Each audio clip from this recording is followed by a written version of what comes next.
ایک دن دیکھنا تم خود مسکراتے ہوئے کہوگے کہ اللہ نے میری دعا ایسے قبول کی ہے کہ میں نے کبھی سوچا بھی نہیں تھا۔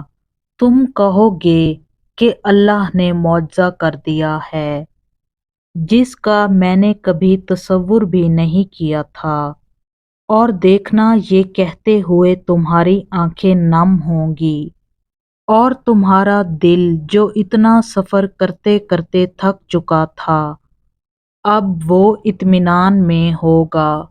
یاد رکھنا اللہ جب راضی ہوتا ہے نا تو ہدایت دیتا ہے، اور اللہ ہدایت بھی کسی کسی کو دیتا ہے۔ اگر آپ کو ہدایت ملی ہے تو دھیان رکھیں کہ اللہ آپ سے کبھی ناراض نہ ہو، اور نہ ہی آپ ایسا کام کریں جو اللہ کو ناپسند ہو۔ یقین رکھو اگر اللہ نے کچھ دروازے بند کیے ہیں تو اس نے اب بھی تمہارے نصیب میں گنجائش باقی رکھی ہے کہ تم شدت سے مانگو اور وہ تمہارے لیے ہر دروازے کو کھول دے گا۔ جب ہمارا توکل اتنا مضبوط ہو جائے کہ جس کے آگے ہم نے ہاتھ پھیلائے ہیں وہ کبھی کوئی دعا رد نہیں کرتا، تب معجزے ہوتے ہیں۔ تم بس اپنے معجزوں کا انتظار کرو۔ تم مانگتے وہ ہو جو تمہیں بہتر لگتا ہے، مگر اللہ تمہیں وہ عطا کرتا ہے جو تمہارے لیے سب سے بہترین ہوتا ہے۔ بات صرف اس پر آنکھ بند کر کے یقین رکھنے کی ہے۔ وہی ہے جو تمہیں دے سکتا ہے، اس کے علاوہ کوئی تمہیں کچھ نہیں دے سکتا۔ جب انسان بچوں کی طرح اللہ کو اپنی من پسند چیز کے لیے مناتا ہے، تڑپ سے گڑ گڑاتا ہے تو وہ مان جاتا ہے۔ اسے اپنے بندے کی معصومیت بھری یہ ادا بہت پسند ہے۔ کیوں فکر کرتے ہو؟ جو رب تمہارے دل اور لبوں پر دعا کا خیال لا سکتا ہے وہ تمہارے نصیب میں بھی تمہاری چاہت کو لکھ دینے پر قدرت رکھتا ہے۔ اللہ تعالیٰ یہ فرماتا ہے کہ مجھ سے مانگو میں عطا کروں گا، تو پھر سوچو نہیں، ہر دعا مانگ کر اللہ کے حوالے کر دو، وہ تمہاری دعائیں ضرور قبول کرے گا۔ ایک دن آئے گا کہ جب تمہاری دعا پر کن فرما دیا جائے گا اور تم اپنی زندگی میں بہت قریب سے معجزے ہوتے ہوئے دیکھو گے۔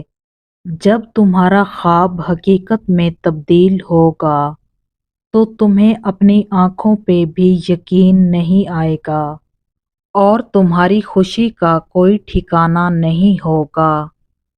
اللہ تعالیٰ نے قرآن پاک میں فرمایا کہ یقیناً تمہارے اس غم کا انجام آغاز سے بہتر ہوگا۔ پھر کیوں تھک گئے ہو؟ کیوں راستے ہی میں رک گئے ہو؟ کیوں خود کو غموں تک ہی محدود کر لیا ہے؟ کیوں دعا نہیں کرتے؟ اللہ نے خود تم سے وعدہ کیا ہے کہ اگر ثابت قدم رہو گے اور اللہ پر یقین رکھو گے تو ہر کہانی کا اختتام بہت پرسکون ہوگا۔ اس غم کا آغاز جیسے بھی ہوا، جس سے بھی ہوا، مگر اس کا اختتام بہت پرسکون ہوگا۔ یہ جو طوفان تمہارے اندر اٹھتا ہے یہ بھی مدھم پڑ جائے گا۔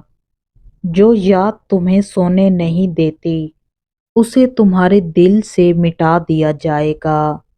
جو تمہیں چاہیے وہی تمہیں دے دیا جائے گا۔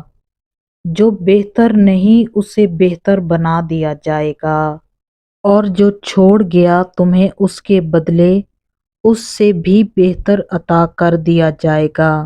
پھر کیوں شک کر رہے ہو اپنے رب کی رحمت پر؟ اپنے پیارے اللہ پر بھروسہ رکھو، اب جو ہوگا وہ بہترین ہوگا۔ صبر، دعائیں، ہمت، شکر، یقین، لگن، ان سب کا اجر تھا کہ اللہ تعالیٰ نے اپنے نیک بندوں کا امتحان لیا اور انہیں باقی سب میں سے خاص بنایا۔ دعائیں پوری ہو جایا کرتی ہیں اگر یقین کامل ہو، صبر کا پھل مل جایا کرتا ہے، دعائیں قبول ہو جاتی ہیں مگر اپنے مقرر وقت پر۔ اللہ تعالیٰ نے سب کچھ آپ کی جھولی میں ڈال دینا ہے، بس دعائیں نہیں چھوڑنی چاہیے، ہمت تھامے رکھنی چاہیے۔ بے شک صبر کرنے والوں سے اللہ پاک بہت محبت کرتا ہے۔